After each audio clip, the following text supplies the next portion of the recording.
Hello అందరికీ welcome back to my channel. చిన్నప్పుడు సేమియా ఐస్ క్రీమ్ వస్తే మాత్రం డబ్బులు లేకపోయినా సరే పుస్తకాలు అమ్మేసి బ్రాందీ సీసాలు అమ్మేసి మరి కొనుక్కొని తినేసేవాళ్ళం కదండి. ఇలాంటి చిన్నపు చేష్టలు ఎంతమందికి గుర్తున్నాయో నాకు కామెంట్ చేయండి.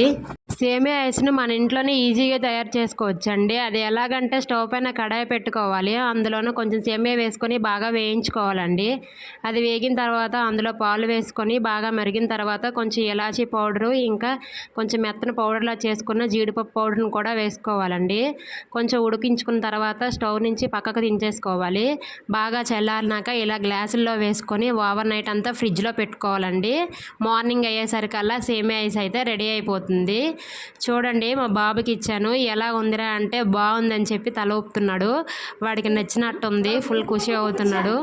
మరి ఇంకెందుకు ఆలస్యం, మీరు కూడా తయారు చేసేయండి. అలాగే మన ఛానల్ని సబ్స్క్రైబ్ చేసుకోండి.